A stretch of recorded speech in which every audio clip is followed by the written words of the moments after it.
bedah buku kita hari ini dengan membaca Bismillahirrahmanirrahim. Semoga acara ini lancar dan bermanfaat untuk kita semua. Atas kehadiran Bapak Ibu semuanya, yang ini merupakan bentuk apresiasi yang sangat berharga bagi kami, dan kehadiran Bapak Ibu sekalian tentu saja menyemangati kami semua yang ada di sini untuk menyelenggarakan diskusi ini dan menyajikan buku yang baru saja kami terbitkan. Yang kedua, terima kasih kepada Profesor Bobo Santoso, mentor saya, orang tua saya, pembimbing dan promotor saya yang hadir hari ini menyempatkan waktunya. Matur nuwun, Prof. Dan juga terima kasih untuk Mas Dr. Tri Guntur Narwaya yang juga sudah menyempatkan waktunya di tengah kesibukan beliau untuk hadir di sini. Matur nuwun Mas Guntur, dan tentu saja kepada Mbak Dewita Hayu Sinta yang paling akrab dipanggil Mbak Sisin, yang peran-perannya sesungguhnya sudah di level nasional ya, tapi sudah menyempatkan waktu untuk berdiskusi bersama kita di sini. Juga kepada tim Satu Kata yang menyiapkan acara hari ini, membuat poster, menyebarluaskannya, memanggil teman-teman dan seterusnya, Mbak Zai, Mbak Uri, Mbak Heni yang sudah menyiapkan ini semua. Dan kepada semua rekan, teman-teman, kolega yang dengan jari-jari manisnya mengklik, membaca, men-share poster acara hari ini ke banyak grup WA, banyak grup FB, di story, di beranda, di Instagram, di Twitter. Matur nuwun, terima kasih semuanya. Dan juga kepada alumni Sekolah Riset Satu Kata yang hari ini hadir. Juga yang terakhir tentu saja kepada adik-adik mahasiswa yang hari ini hadir. Ada dari Ilmu Politik UIN Wali Songo, ada juga yang dari UPN, tadi dosen Anda Mbak Susi sudah menjabri saya bahwa ikut gabung. Juga ada yang dari Mbak Ina, Ibu Sakina Nadir dari Unhas juga ikut hadir di sini. Semuanya terima kasih sudah hadir. Nah, untuk mengantarkan ke diskusi kita hari ini, yang pertama saya ingin menyampaikan beberapa hal. Kenapa buku ini kita tulis dan kita hadirkan. Sejak tahun 2006 ketika saya dan banyak teman lainnya, juga termasuk Mas Guntur, waktu itu kita sempat diskusi di beberapa tempat gitu ya, saking bingungnya sebenarnya diskusinya itu. Menggeluti soal ini rasanya sulit sekali ya, mendapatkan referensi dalam bahasa Indonesia gitu ya, semuanya kok dalam bahasa Inggris gitu, tapi dia tantangan buat kita. Dan kesulitan itu menjadi cambuk bagi kita. Sepertinya kita perlu memperkenalkan ini dalam bahasa yang lebih mudah dikunyah gitu, lebih mudah dicerna oleh teman-teman yang mungkin belum mencapai level studi doktoral, itu sudah bisa membacanya. Selama ini kalau kita mempelajari satu orang ini yang namanya Latlo ini, hampir semuanya tersedia dalam bahasa Inggris. Nah, itu yang pertama, Bapak Ibu sekalian. Yang kedua, buku ini adalah upaya untuk memberi respon bagi beberapa anggapan tentang analisa diskursus sebetulnya. Yang analisa diskursus itu masih banyak yang menganggapnya berada di awang-awang ya, melangit gitu ya, tidak membumi, nggak konkret gitu ya. Terus kadang dipersepsikan juga risetnya nggak perlu pergi ke lapangan, cukup cukup melototi teks-teks gitu ya, tidak empirik lah gitu. Terus ya urusannya cuma dengan teks bahasa, analisis bahasa gitu. Ya di awal-awal saya juga melalui cara berpikir ini ketika awal mula mau mempelajari diskursus. Nah, anggapan yang lain juga mengatakan analisis ini sulit gitu. Bahasanya aneh-aneh, logikanya nyeleneh-nyeleneh gitu, sehingga membuat otak ini jadi putar balik kanan kiri atas bawah gitu ya. Dan itu implikasinya bisa memperlama studi.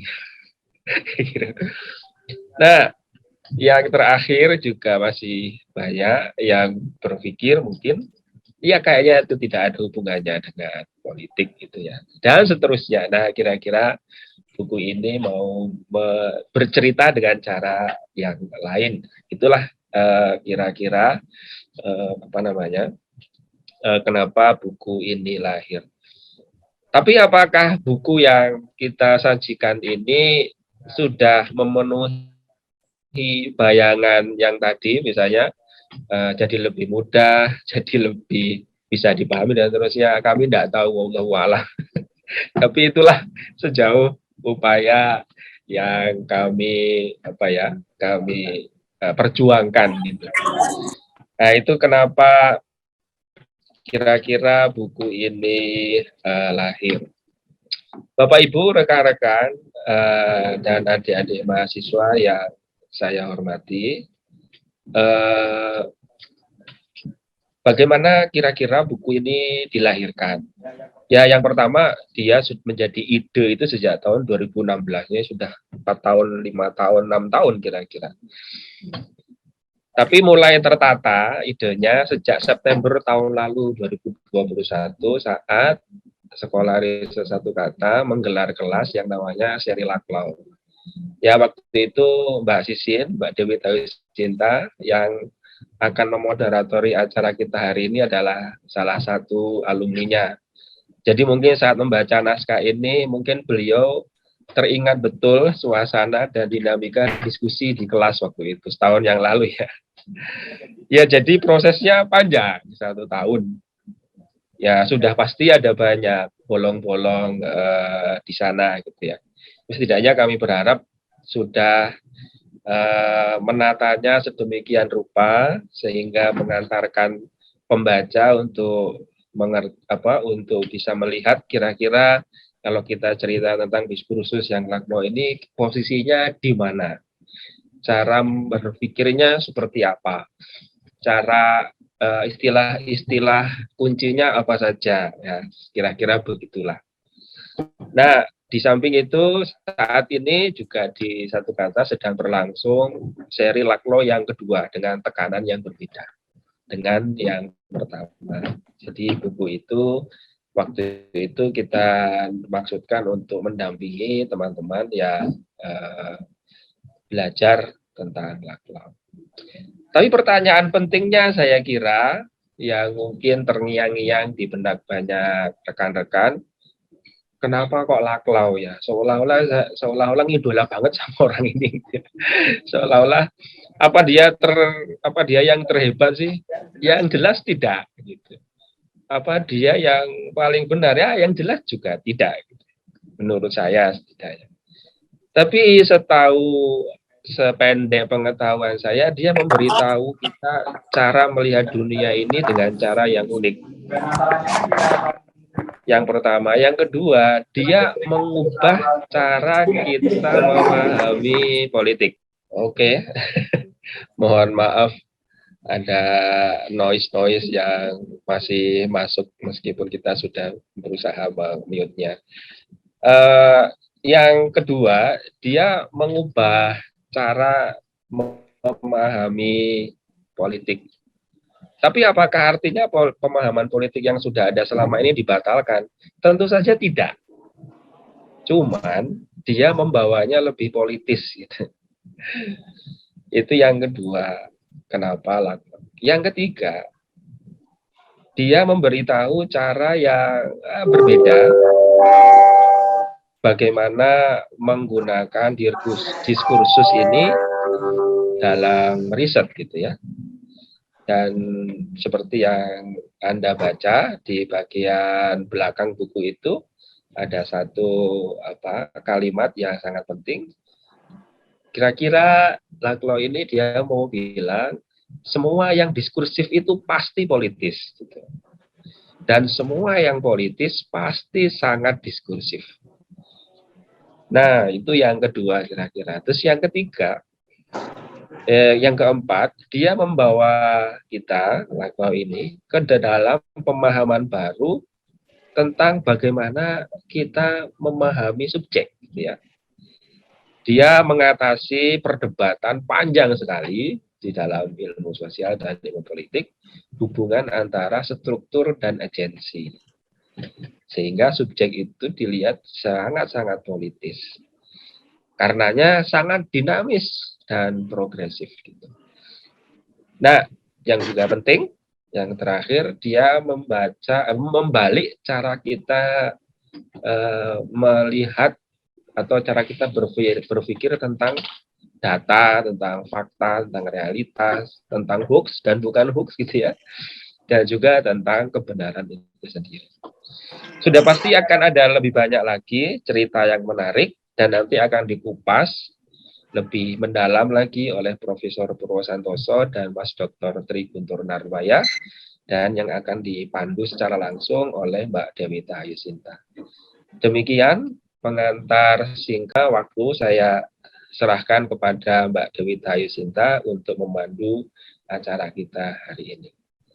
Terima kasih. Assalamualaikum warahmatullahi wabarakatuh. Silakan Mbak Dewita Ayusinta. Ya, terima kasih Mas Amin. Assalamualaikum warahmatullahi wabarakatuh. Selamat pagi dan salam sejahtera untuk semuanya. Semoga suara saya bisa diterima dengan baik oleh rekan-rekan semuanya. Terima kasih atas kehormatan yang diberikan oleh Satu Kata untuk memandu acara ini, gitu ya, diskusi ini.